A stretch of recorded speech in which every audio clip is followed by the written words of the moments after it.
Always delighted to engage in a trifecta episode. I believe this is our third recorded conversation, but we've also chatted in person before. Delighted to be talking with author and creator Trevor Mueller on this episode. Trevor, how have you been? I've been doing fantastic, my friend. Jason, thank you so much for having me back on. I always enjoy our conversations, be they virtual or in person. Likewise, likewise. We've talked a couple of times now at Heroes Con, so great to know that there's a person and that this is not just a Zoom avatar. So always wonderful, always wonderful. On this episode, we're talking about your work in the world of STEAM Society, and this is a book with Mad Cave under their umbrella, I believe, the Paper Cuts umbrella. Is this right? Yeah. Yeah, I've been a Paper Cuts fan and a Mad Cave fan since I got tapped into their work. So glad to see that you're this creative venture and creative world that they're sharing. No, it's a lot of fun to be a part of. And for me, this is also a return to young readers writing. I started Hmm. my career on a self-published young reader series. Eventually, it caught Mark Wade's eye, and he put it up on his Thrillbent website back when that existed. And then, as my readers for that series started to age up, they started to ask me, well, what's next? Like, I'm too old for this book, but I want to keep reading your work. And I didn't have anything. And so for the last several years, I've been focusing a lot more on like teen books and a few mature readers books, which we came on your podcast and talked about those previously because those were recently Hmm. self-published and funded through crowdfunding sites. But this one's different because this one's got a publisher attached to it. So they paid me to write a comic book and put it out into the world, which was wonderful. And it's also, again, that return to the young reader genre for me, which is a lot of fun. And it's also a brand new line for Paper Cuts. These are licensed characters that are owned and created by their editors and their team, but they let us kind of pick our topics, and then they help us to kind of curate and make sure that we've got both an entertaining and adventurous story that readers will want to read, but that it also checks all the boxes from an educational standpoint so that it's beneficial to librarians, to teachers, to parents who teach their kids at home or who want their kids to read something that is wholesome and they learn a little bit at the end of it. Nice. We love this. We love this. I was a middle school teacher for 8 years. I've done the college thing. I'm currently doing high school teaching. And so I know the value of having books that speak to readers that have kind of that narrative effect, but that also include the fact-based approach. And I imagine this also, it's incumbent on you to do a lot of research as well as thinking through the narrative. So what was that balance like on the writer side? Yeah, it was fun because I know nothing about horses, or I should say, I knew nothing about horses when I started. The editor approached me and said, "We wanted the first book we do. We want it to be an animal book. What's your favorite animal?" And I didn't have a favorite animal, but my youngest daughter's favorite animal is horses. And we actually recently signed her up for riding lessons long after this book was written and out into the world. But so now we get to kind of experience that horse culture and that equestrian culture up front, which has been really, really nice. But for me, I mean, I'm not a stranger to educational comics for kids because that's how I cut my teeth with my Albert the Alien series. His original appearance was in a educational graphic novel series called Reading with Pictures, which benefited an educational nonprofit based out of the Chicagoland area. And so when Mad Cave, or Paper Cuts, I should say, approached me about this book, I didn't have any qualms about being able to balance fun, entertaining, adventurous kind of stories with educational content in there. And I have a very healthy relationship with my local library, which meant that I had a plethora of different books and resources to go to help inform myself so that I could get to a level where I could use that both in a story and use that as a way to inform the narrative, the character arcs, and all of the educational elements that we had to fit in there that were checking all of the STEAM boxes for horses. And so we did go through a couple of different rounds with editorial around not just the story review, but also the educational content review to make sure that we were giving enough representation within the STEAM spectrum of all the different topics that could be related to horses, but also keeping in mind that this book is, just under 120 pages. So there's only so deep we can go into certain topics. We kind of scratch the surface, and then we hope that educators will pick up that baton and run with it when they are in their classrooms with kids. And as the educators do, absolutely. Great to have books to spark those conversations and the imagination. And being a graphic novel, you also have the images. So I'm wondering what that was like to kind of put this together and then to get to see how it comes together finally on the visual page as well. Sure. Well, since this was a publisher-led book, it was a little bit different than what I'm used to, because on the creator-owned side, where I'm working directly with the artist, I'm involved in every single step in the process.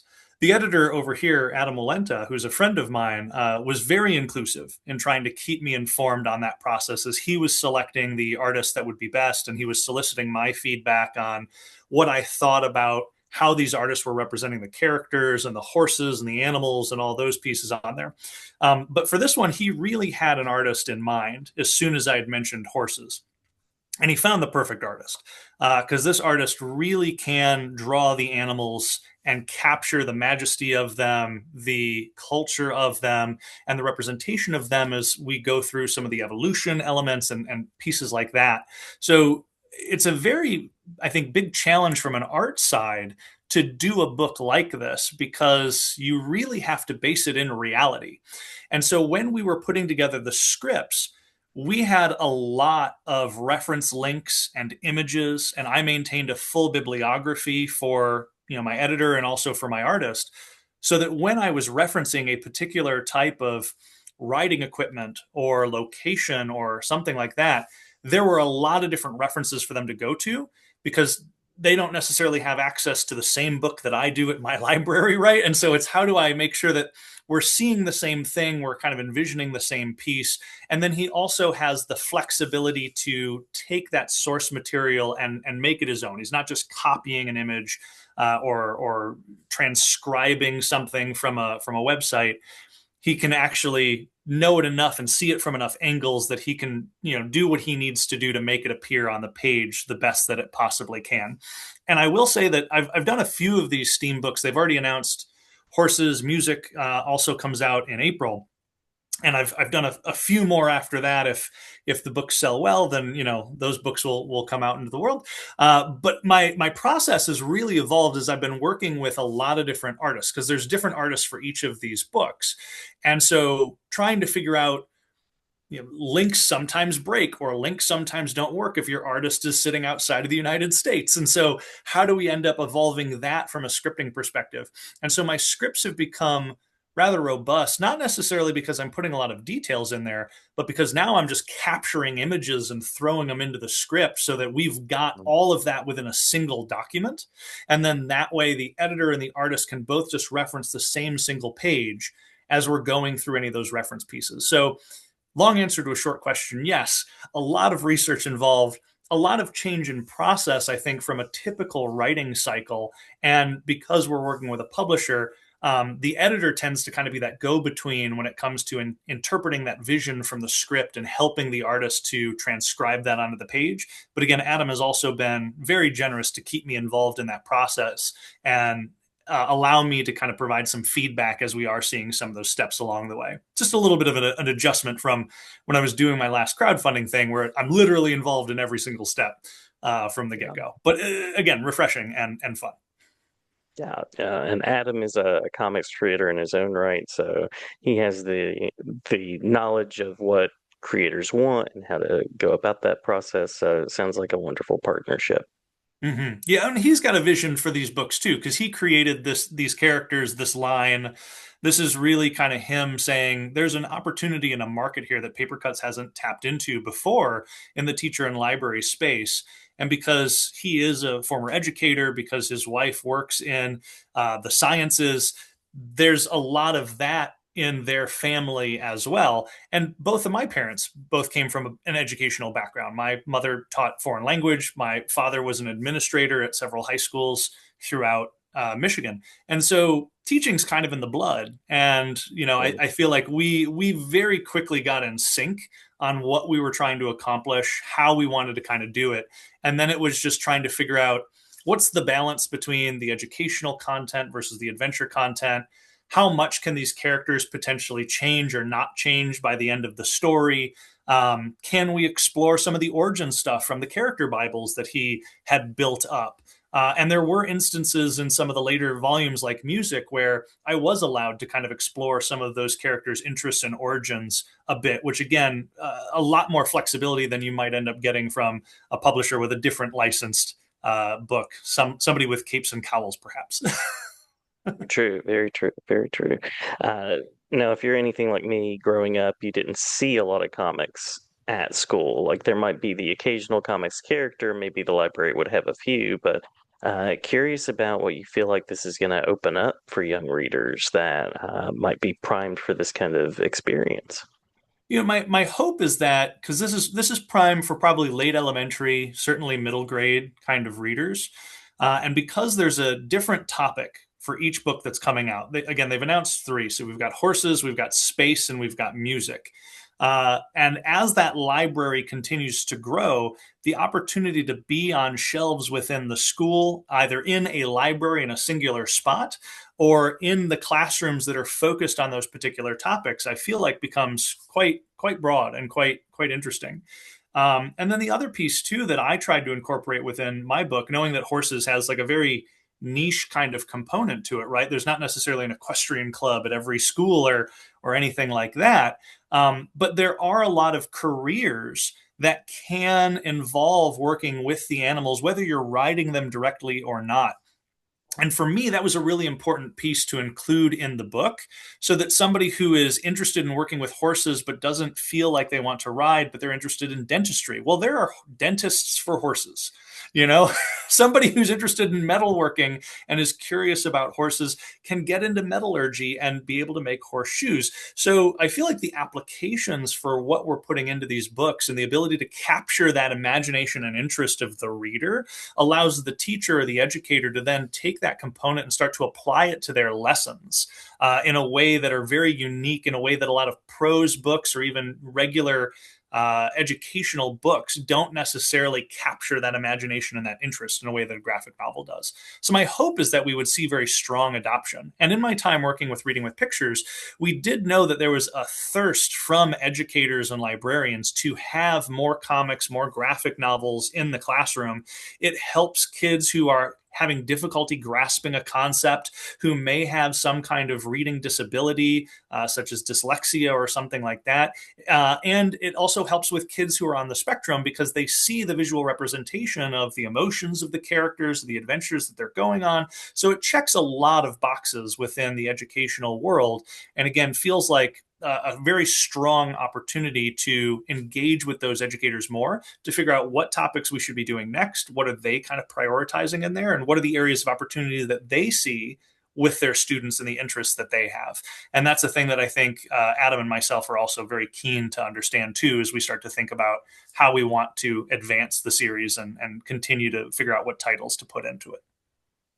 Very cool, very cool. And it sounds like this is a series that is advancing. So I usually like to ask about, what's ahead and plans and those kind of things. So it sounds like this is a collaboration that is continuing. It is continuing. I'm under NDA, so I can't share too much. But clearly, I have written more than the few books that have been announced. And there are other writers and artists as well that are involved in this series too. So it's not just myself and Adam, but Adam is spearheading kind of all of these books. So it will have a consistent through line when it comes to the look and feel, the characters, the way they're represented, the way that the stories are kind of pacing throughout.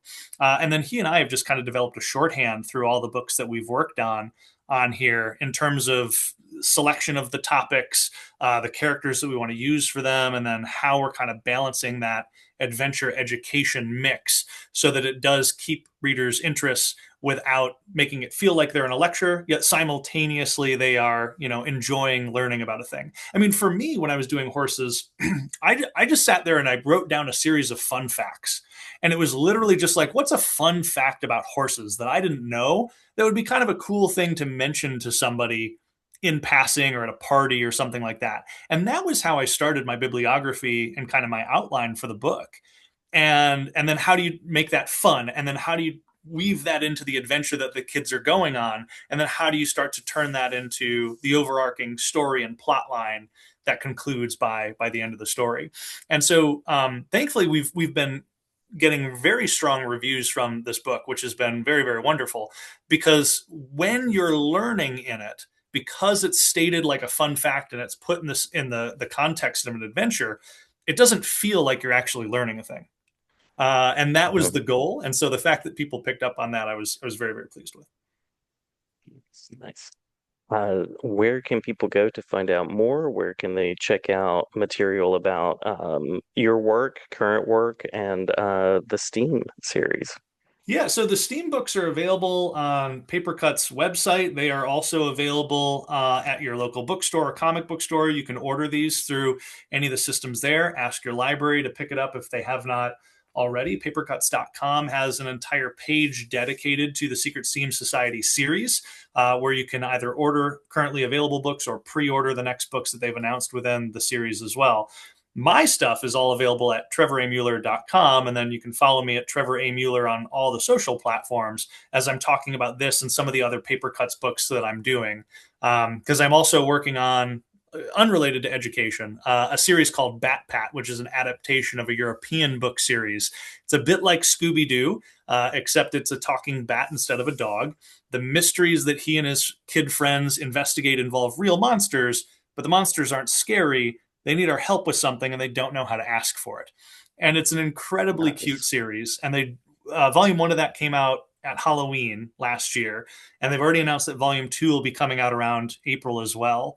And then I have a few other unannounced projects coming out from Paper Cuts too, which again I've been very blessed by them giving me these opportunities and allowing me to play in these worlds and with these characters and those things. So lots of different things coming out from me from Paper Cuts. Follow me on social media and you'll hear all about it, no doubt. And then obviously check out Papercut's websites and stuff because they'll have all the announcements and pre-orders and things on there too. I know that you have your hands in a lot of different areas creatively. Did I miss anything that you want to make sure to include? Did we breeze by anything you want to spend more time on? No, the other thing that I'll say is again, if horses are not your thing, but you like the concept of educational types of graphic novels, again, there's another book out from another writer about space that's quite good. Mhm. And then I wrote one about music, and I received a pull quote on the back of the book, which is something that is probably the highlight of my career. Like if I never wrote another comic book again, and this was the last quote that I got from it, I could die a happy man. And I'll read it to you if you want. It's on the back of the book jacket. But Please this do. quote is from Arbert R. Lee, who is the Associate Professor of Music and the Associate Dean for Student Life and Community Engagement at Yale School of Music. And he says, quote, Secret S.T.E.A.M Society music should be required reading for every administrator, educator, advocate, and parent because it grounds us in music's power to teach us, free us, and bring us together. I cannot imagine a more powerful, important, relevant, and adventurous graphic novel to experience. High praise, absolutely. Yeah. So I Uh, will say the quality of what Paper Cuts is putting into these books, the bar that we, myself, and the other writers on the series keep trying to raise for ourselves every single volume, just continues to, again, be more and more fun, more and more challenging in all of the right ways.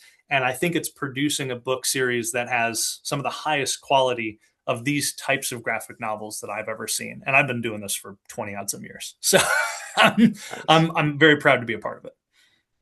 Very nice, very nice. Well, Trevor, always glad to chat with you. I'm glad that you're creating in the world of paper cuts and Secret Steam Society, and looking forward to seeing all the things that happen next. Wonderful. Jason, thank you again so much for having me on the show. I'm sure I will ask to be on again when I've got a new creator owned thing. And then obviously, too, if we want to talk more paper cut stuff, there's more coming. So I would love to chat more.